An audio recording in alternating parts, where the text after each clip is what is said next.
हरे कृष्ण।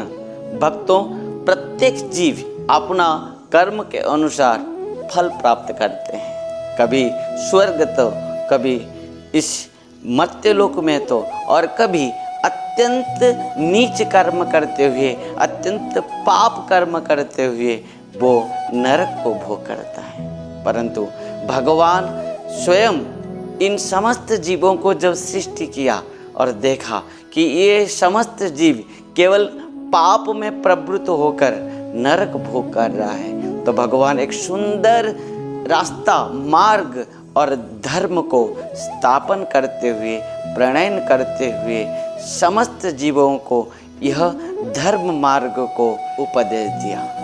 और यह धर्म मार्ग और कुछ नहीं है, यह धर्म मार्ग है भागवत धर्म। भक्तों, यह धर्म में समस्त प्रकार उपवास और व्रत आदि विभिन्न प्रकार व्यवस्था प्रभु ने किया है। और यह उपवास और व्रत के श्रेष्ठतम है श्री एकादशी व्रत उपवास।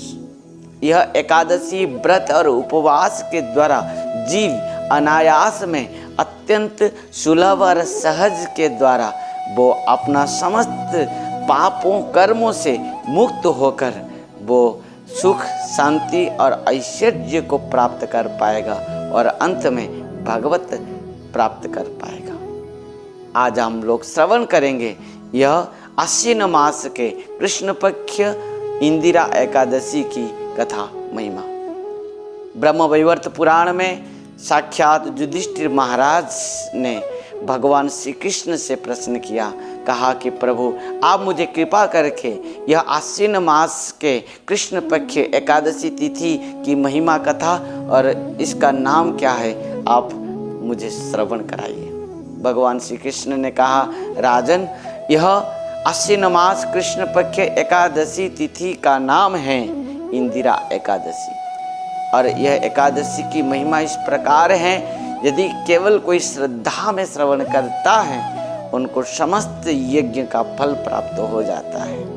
और यह एकादशी की इस प्रकार महिमा है, यदि कोई श्रद्धा के साथ यह एकादशी व्रत को पालन करता है तो वो अंत में भगवत धाम को प्राप्त करता है, कृष्ण प्रेम को प्राप्त कर लेता है। भगवान श्री कृष्ण ने युधिष्ठिर महाराज जी को कहा कि राजन, सत्य युग में एक महान राजा थे, एक धार्मिक राजा थे, इंद्रसेन नामक माहिष्मती देश में। और यह इंद्रसेन राजा इतना धार्मिक था, इतना कर्तव्यनिष्ठा था और वो अपना कर्तव्यनिष्ठ और धार्मिक के अनुसार अपना समस्त प्रजाओं को पुत्रवत पालन करता था।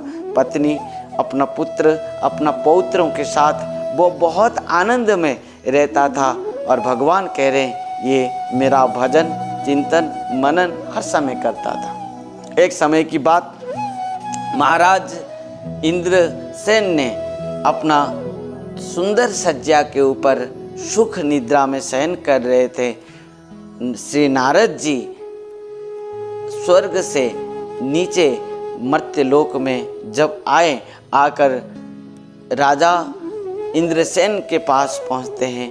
राजमहल में जैसे ही पहुंचे, राजा इंद्रसेन को जब पता चला कि नारद जी आ रहे हैं तो इंद्रसेन निद्रा से जगते हुए नारद जी को सुंदर भाव से स्वागत किया, सुंदर आसन प्रदान किया और उनके सेवा शुश्रूषा करते हुए, हाथ जोड़ते हुए उनको स्तुति की और कहा कि महाराज, हे देवर्षि नारद जी, आपको दर्शन करते हुए मैं समस्त यज्ञ का फल, हवन का फल, व्रतों का फल, तीर्थ यात्राओं का फल मुझे प्राप्त हो गया है। और आप कृपा करके मुझे बताइए कि आपका आगमन का कारण क्या है। देवर्षि नारद जी ने कहा, राजन, मैं एक समय जमालय में गया था और जमालय में मैं जब पहुंचा तब यम महाराज मुझे बहुत सुंदर भाव से स्वागत की और मुझे स्तुति आदि पूजा आदि करते हुए सुंदर आसन प्रदान किया।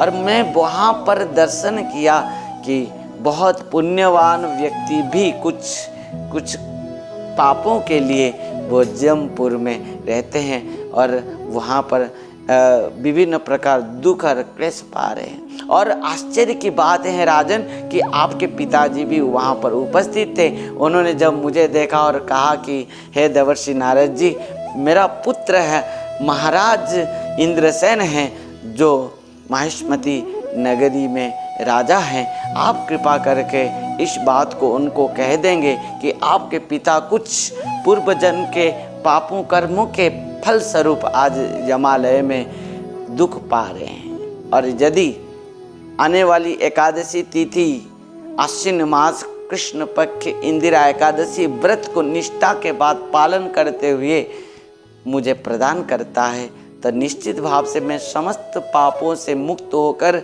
यह जमालय से मैं मुक्त हो जाऊंगा और स्वर्ग को प्राप्त करूंगा।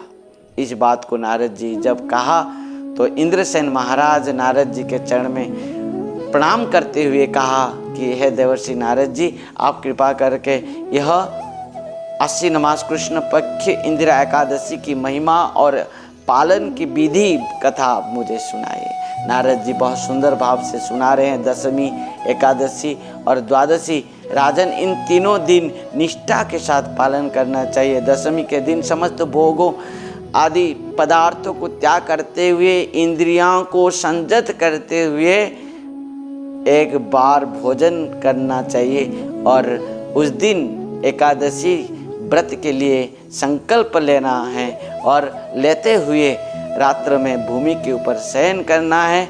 प्रातः 3 बजे तक जगते हुए नदी में स्नान और स्नान के बाद अपना समस्त नित्य कृत्य समापन करते हुए गायत्री जपा आदि और तिलक धारण करते हुए मंगलारती दर्शन और शालग्राम जी को अर्चन पूजा विधि में करते हुए एकादशी के दिन भजन कीर्तन जपा संकीर्तन और भगवान की कथा अमृत में वैष्णव जनों के साथ बिताना है।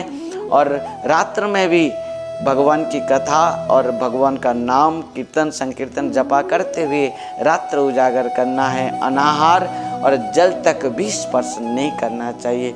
इस प्रकार निर्जला उपवास करते हुए द्वादशी के दिन प्रातः में स्नान आदि समापन करते पूजा अर्चन करते हुए समस्त साधु संत वैष्णव जनों का पूजा सेवा करते हुए पारण के समय उनको भोजन पदार्थ प्रदान करना चाहिए और अंत में उनको दक्षिणा आदि देते हुए उनके सिक्त प्रसाद को खुद पारण के समय प्राप्त करना चाहिए।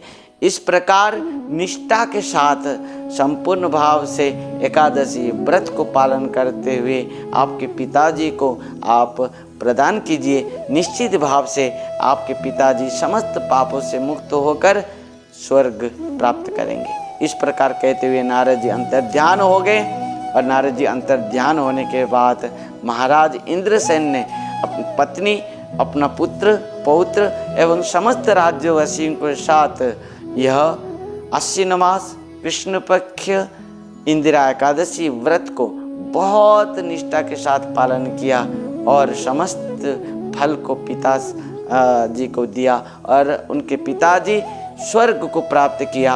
अंत में राजा इंद्रसेन भी भगवत धाम को प्राप्त करते हुए अत्यंत आनंद को प्राप्त किया। भक्तों, इस प्रकार एकादशी व्रत की महिमा है। जो एकादशी व्रत को श्रद्धा के साथ पालन करता है वो यह लोक में समस्त पापों से मुक्त हो जाता है। यदि नीच से भी नीच शरीर को प्राप्त करते हुए नरक यंत्रणा भोग कर रहा है तो भी नरक से भी मुक्त होकर वो स्वर्ग तक प्राप्त करता है और अंत में वो भगवत धाम को प्राप्त करते हुए कृष्ण प्रेम तक प्राप्त कर लेता है। इस प्रकार एकादशी की महिमा कथा आज हम लोग सुना। उम्मीद है निश्चित भाव से हम सब यह एकादशी व्रत को पालन करते हुए अपना आत्म कल्याण कर पाएंगे। हरे कृष्ण, हरि बोल।